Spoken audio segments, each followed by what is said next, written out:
Far-right parties from 12 countries, including France's National Rally and Hungary's Fidesz, have joined forces to form a new bloc in the European Parliament, dubbed Patriots for Europe.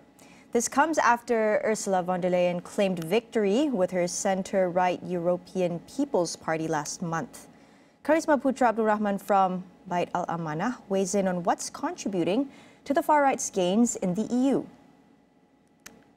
There are 4 points here that I would like to make, and the first of which is economic discontent and anxiety.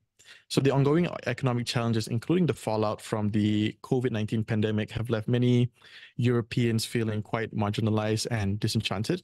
So this has somewhat created an environment where populist and nationalist narratives can gain traction, as far-right parties tend to often capitalize on these sentiments.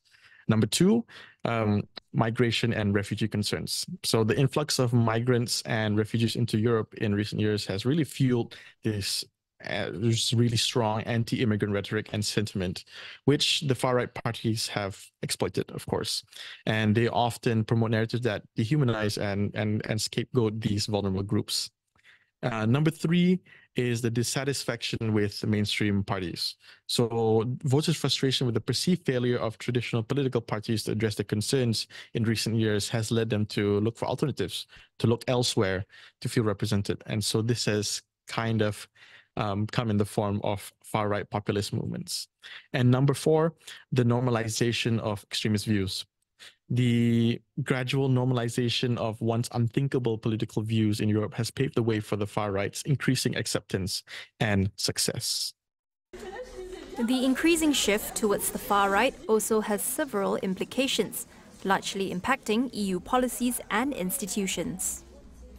Far right's group and their stance on Russia being on their stance on the Russia and Ukraine situation, and them being pro-Russia, and the hostility towards the EU's alliance with Ukraine could pose diplomatic challenges for the bloc, potentially weakening its overall response to the ongoing conflict. And of course, there is an economic angle to this as well.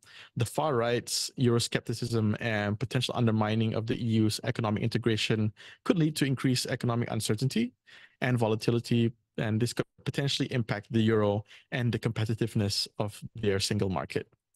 And I would like to just stretch it out, perhaps briefly, to what that means. What could it mean for us and ASEAN, for Malaysia and ASEAN? And both ASEAN and Malaysia individually are major trading partners with the EU, and any sort of economic instability or policy shifts within the EU could have severe knock-on effects for Malaysia's economy and trade relations.